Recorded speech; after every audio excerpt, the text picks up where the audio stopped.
Welcome to Coffee Meets Cloud, where we come together to share real stories about leadership, life, and everything in between. Join us.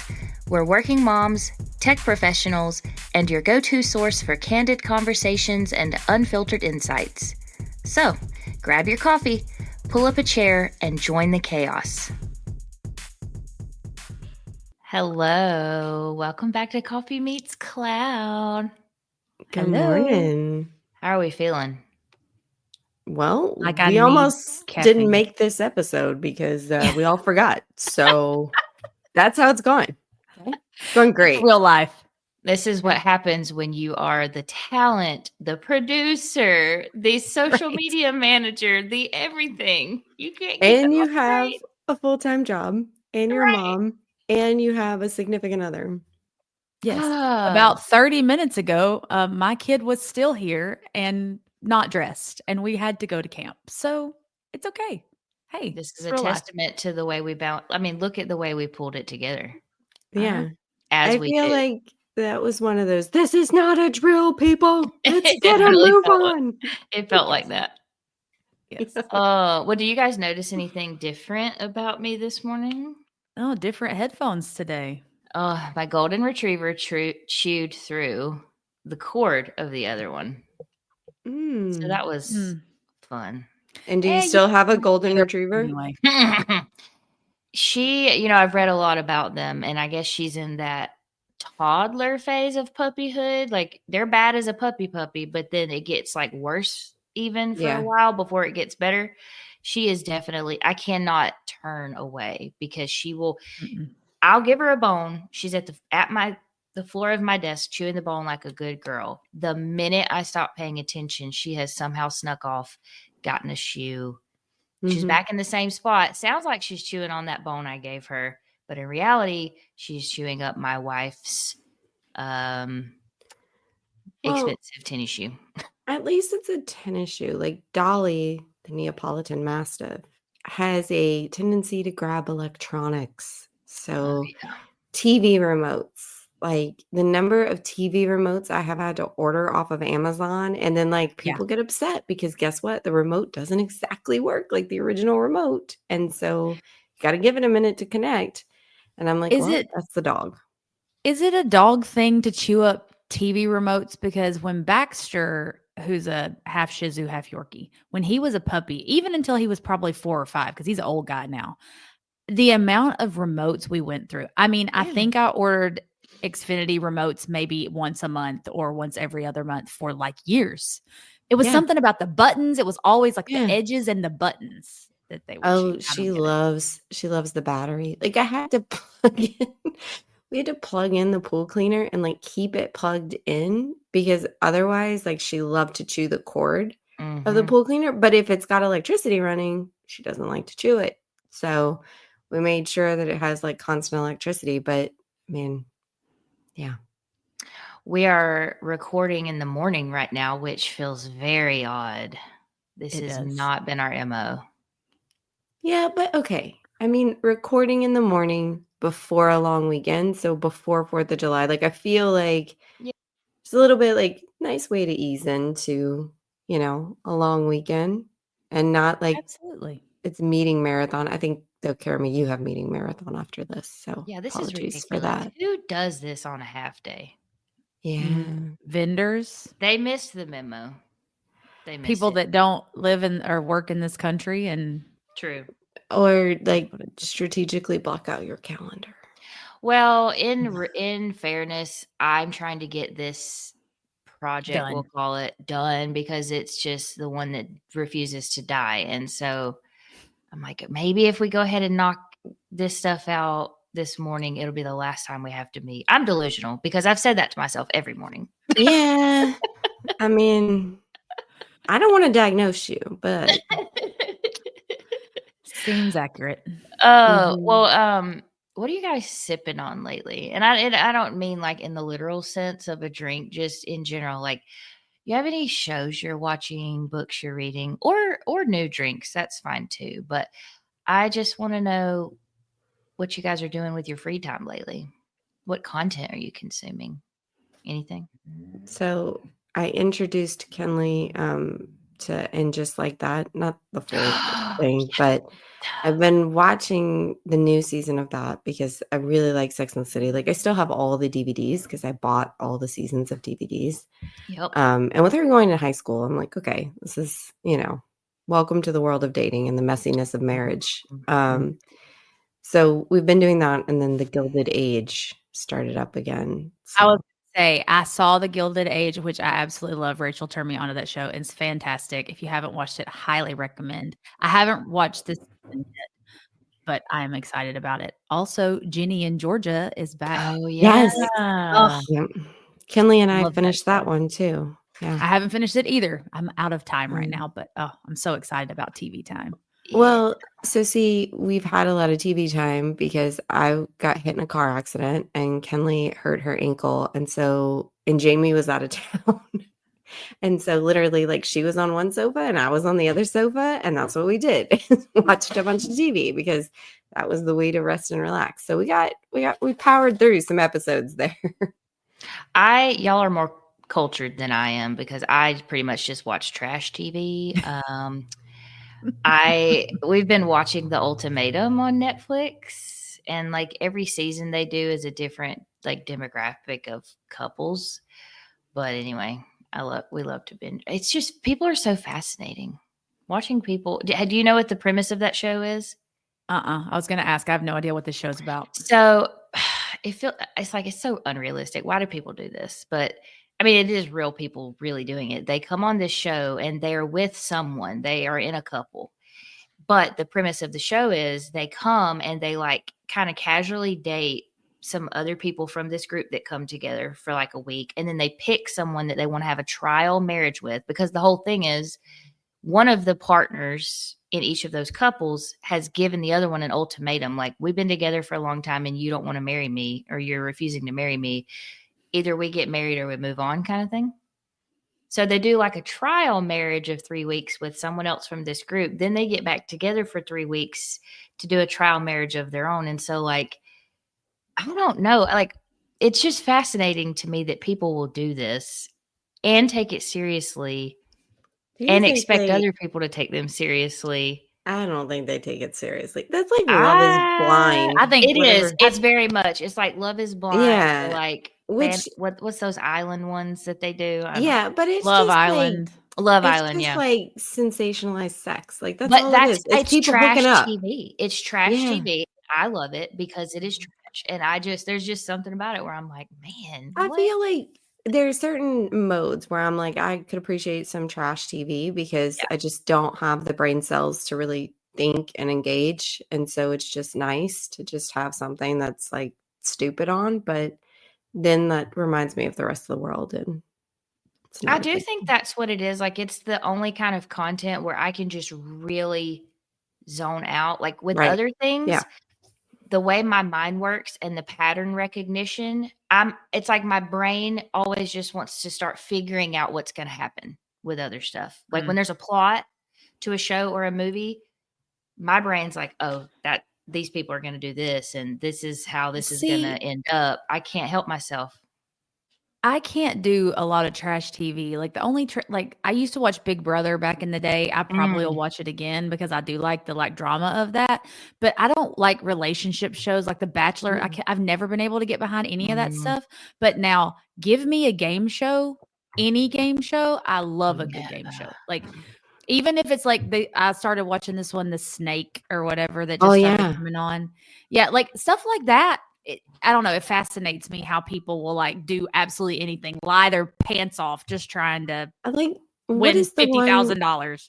What is the one with the big ball drop and you answer the questions and the person's in the booth, right? And they don't know how much money you want or The Wall. There you go. Yeah, I love that show.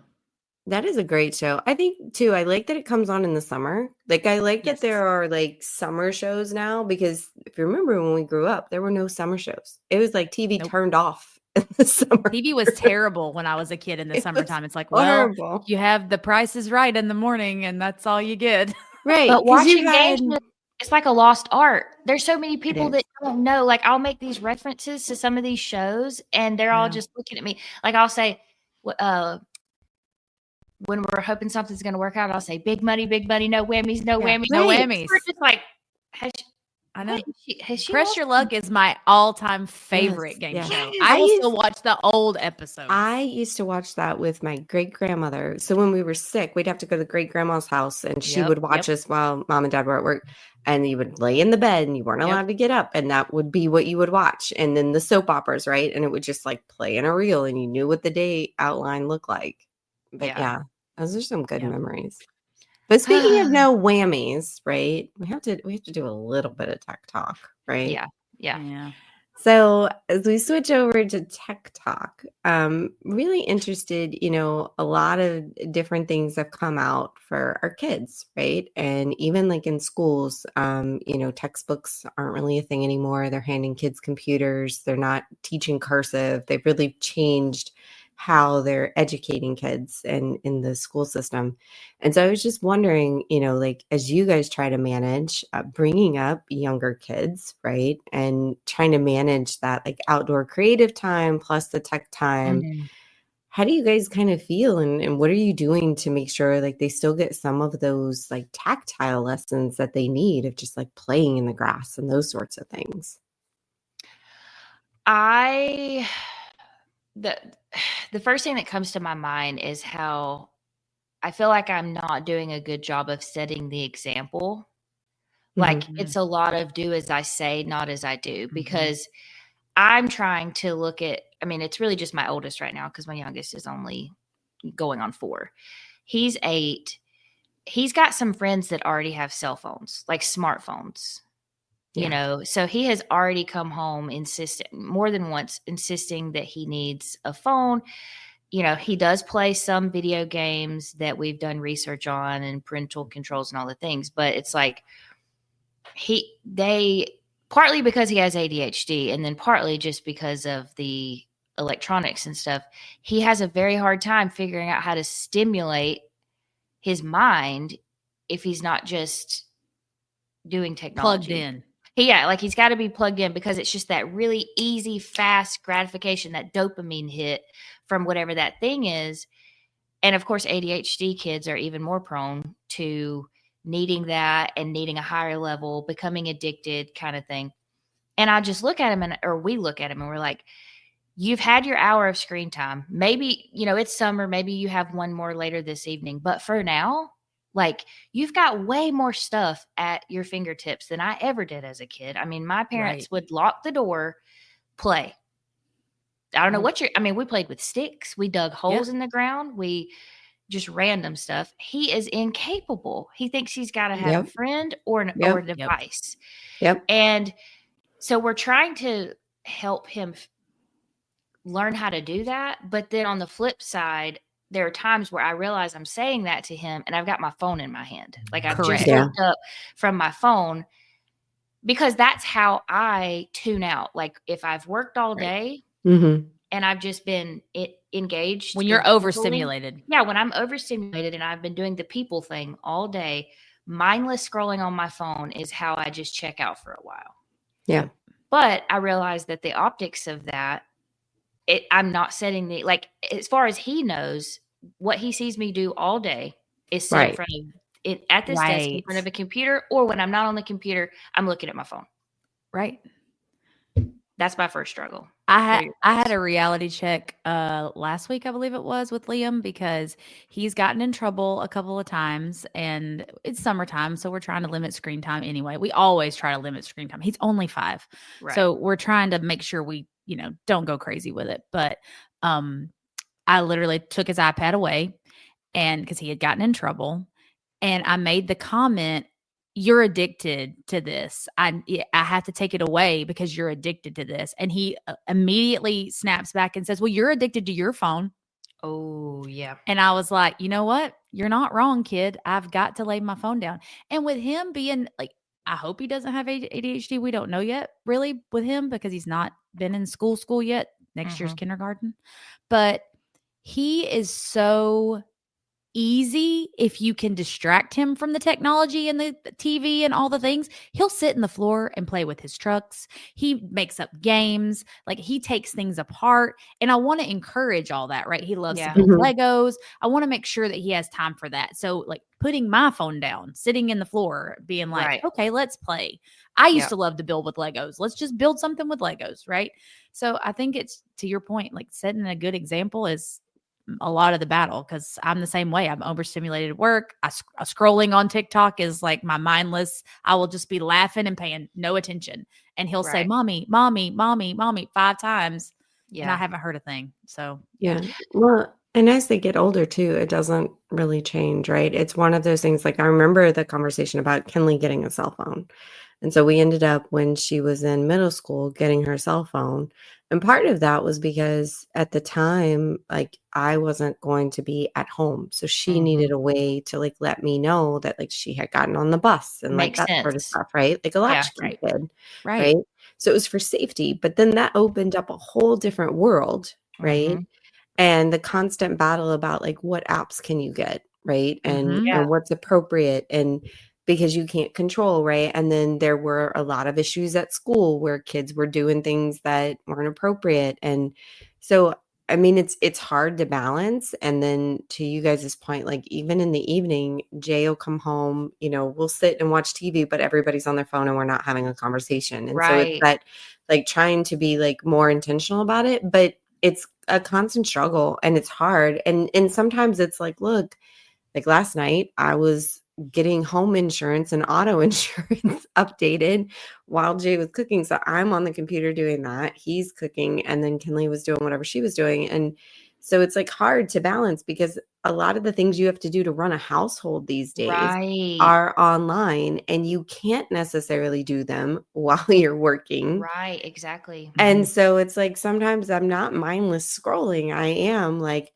paying bills, you know, making sure we have insurance, all the things we need to keep the household running. And it's like, how do you carve that out and weave that? And then, like this year with high school specifically, they're giving them their own Chromebooks. So they've had Chromebooks throughout, but they haven't been assigned to a person. They've been assigned to a classroom. And they won't have textbooks, right? And they don't really need paper these days. And so I'm happy that she's going into agriculture because, again, it's getting her outside. It's with the animals. It's doing more of that stuff. But they're like indoctrinating them with screen time, which, you know, not every career is a screen time based career. And so I do worry, like, what happens when these kids go into the workforce and they're now not at a screen time based career, right? Like, what does your home life look like after that? Do you just go and check out the rest of the day and you don't really talk to people because you're just online? Like, I think there's a loss of human connection there that we got to figure out how to balance a little bit better. Well, our big thing with our oldest so far, again, because of the ages, but also it will also happen with Collier before too much longer, is Rowan plays a sport every season. Not because I need him to play a sport. I mean, when he's in, you know, middle school and high school, if he has zero interest in sports, we'll just find a different outlet that he likes and that's what he'll do. But for now, we're in this age where he's figuring out what he likes, and because he has the ADHD anyways and he has so much energy, he picks a sport every season. And I mean, it's really daunting on us because it's a bunch of running around all the time. And it's like every time one sport ends and we're like, oh, we get a break, you know, we're rolling over into the next one. But we're like, it gets you outside. Well, unless it's basketball, of course, but it gets you up and moving because during the school year, they're sitting most of the day. They try to do some little movement with them, but still. Yeah. Also, it gives you some community because, you know, we moved here a couple years ago. This is not where we're from. We don't know any of the people that live here. So that's a good way for him to meet kids and have, you know, as they grow up and they're all going to school together, they will know each other from these things so that hopefully he's not isolating himself and like relying on whatever he might be doing through gaming or social media to be that connection. I'm hoping he'll have some real ones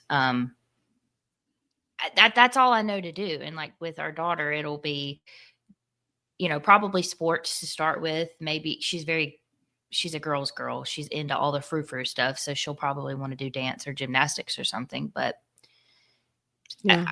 Your future as a cheer mom, Caramie. Girl, let me tell you.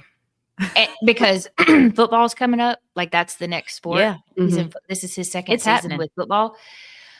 Oh my Lord. They take it so seriously, y'all. I don't want to go off in left field, but it is wild. I'm like, they're 8.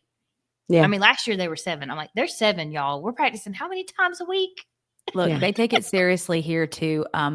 Camp starts at 5 for football, and they literally start like, it's a huge thing here. I mean, I know in other parts of the world, football is not huge, but in the South, especially in like my town, football is king. You play football. That's what everybody does. Or baseball. Baseball's big too. Yeah. I will say I do like it. Like when the games start up, they always do the games on Saturday mornings. And there's kind of just something about it. Like it was usually like a 9 a.m. game. You get up, it's kind of crispy outside because the seasons we're all, it's a bunch of like cowbells and cheering for all these little kids running around in these really cute football get-ups. So football get-ups, yeah, that has got to be hilarious. They're called uniforms. They're not. No, but at that age, it just feels like my God. Well, at that age, it's like a t-shirt and shorts. Put your costume on, please. If you could put your costume on and we could go on the field. Here's the other thing I'm struggling with to your question with the technology thing, and maybe since your kid is older, maybe you're already doing some of this.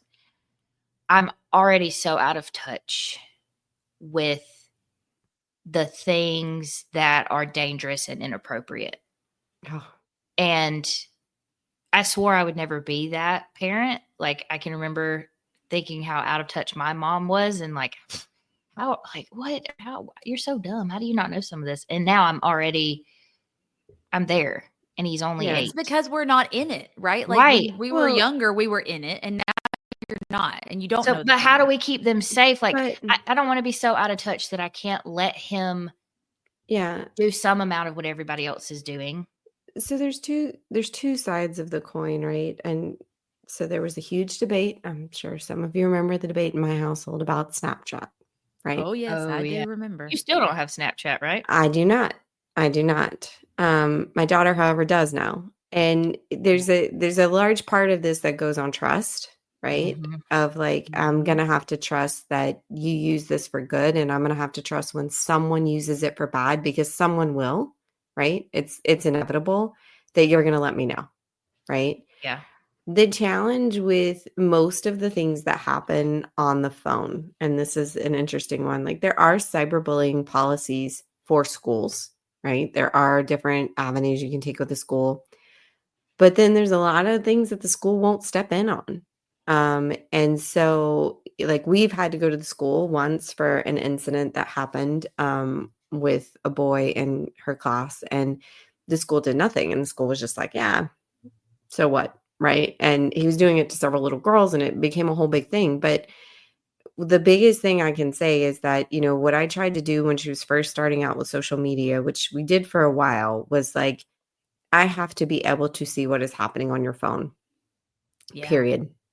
And there's an app called Bark, I think is what it's called. We use that to limit interactions, to be able to go back and understand, because the biggest thing isn't necessarily the apps they get. It's all the group chats they get into via text message. And, kids are vicious, right? Like one will say something and then they all dogpile on. And then, right. And whoever is the victim is the victim, right? And then they move on to another victim, right? And then they spin up like a new group chat, or you don't get invited to the group chat. And then that's a whole other thing, right? So I think the problem I have with technology, right, is the fact that especially in the adolescent years, right, when hormones are crazy and people are crazy in general, right, like they're just nuts, right, the amount of keyboard warriors that this has created and the psychological impact on little girls who are having a really hard time processing, because they're already going through body image issues, right? Because they're changing and their body's becoming whatever it's going to become, right? they're already facing like social hierarchy issues because, well, the cheerleaders are now not the cool kids, it's the ag kids or whatever, kind of the social pyramids have changed over time. Mm-hmm. And then you just add this, you took a picture and, or you said something in a class or you didn't say anything. And so now because you didn't say anything, and when we went to school, when you got home, it stopped, right? Like you could just walk away. Now it never stops, right? Right. It follows you everywhere you go. Yeah, and it's that constant, like, beratement, and the kids will be, like, I mean, super vicious, like, they're, like, 2 days going at you, right? And it obviously seems like your world's gonna come to an entire end, It does and feel that so way at that age. it Those things does. they feel No. catastrophic. Well, and I think, when you don't get that break and it is Right. just a beratement, anybody who is berated on any topic at any age of their life for 24 hours straight is gonna have a mental, breakdown and A like a response. need, And then right, you like develop a complex around that thing. Right. exactly. And I think, that's where it's like we've gotta help set those boundaries like we're talking about putting the phone down. The problem with putting the phone down is when they go back to the phone, all of those hateful All it's things are there. still there. And they can't walk away from it. And so that I think is the real struggle is it's not about necessarily putting the technology down. It's like, Right. how do you help coach them through? Like, I understand so and so said this thing, right? Or they believe this thing, but that's not true. It's not true, right? Like, do not let that impact you, right?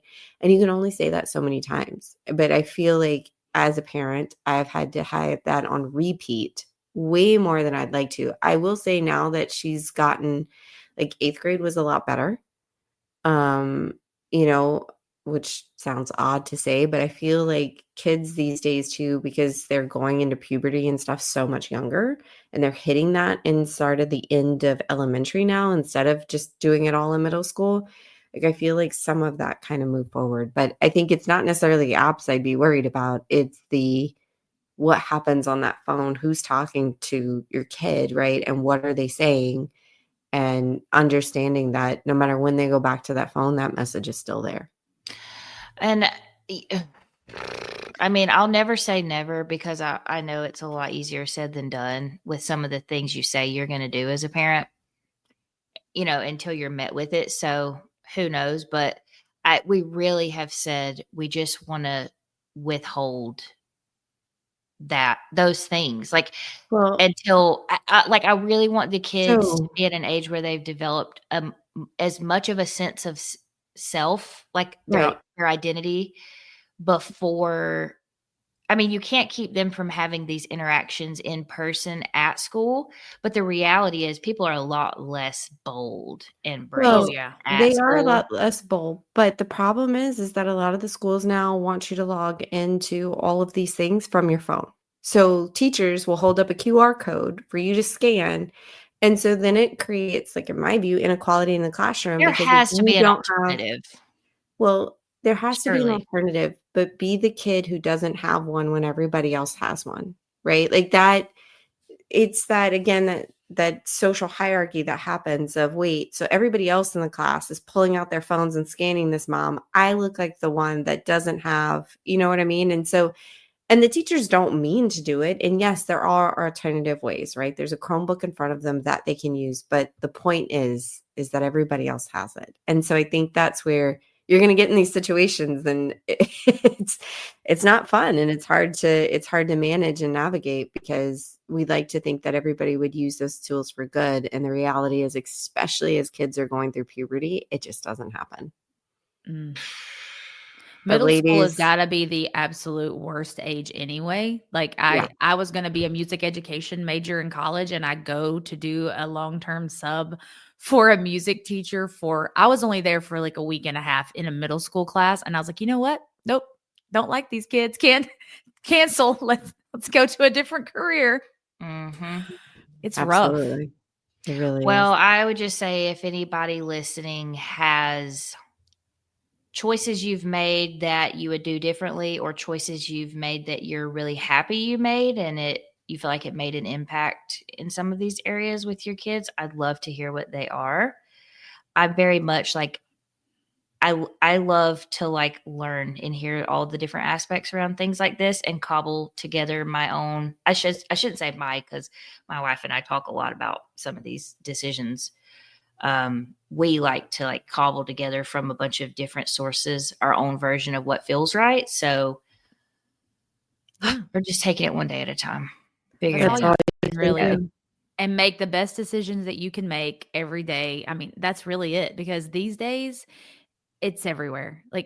And there are good apps too. There are good things about technology. I mean, we all work in technology, so let's be real. We wouldn't have jobs if it wasn't for technology.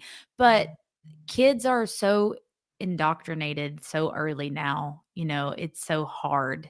But I mean, there's apps that are amazing. Like Liam loves ABC Mouse and he learns so much stuff from that. And we have like these book reading apps. Like we use one called Epic at night so that we read stories, because mom can read a story, but the character voices on the app are so much better than mom's voice or our dad's voice on the app. So, I mean, there are good things about it. I think it's like everything else. It's balance. I mean, and that's the hardest part, because that's what we do all day. So balance is very difficult. And let's put our phones down. Let's do a better job setting the example. We can do it. All right, ladies. Well, it's been a great talk this morning. But it's good to see time y'all. to go into meetings, unfortunately. Woohoo. Yep. Time to get the day started.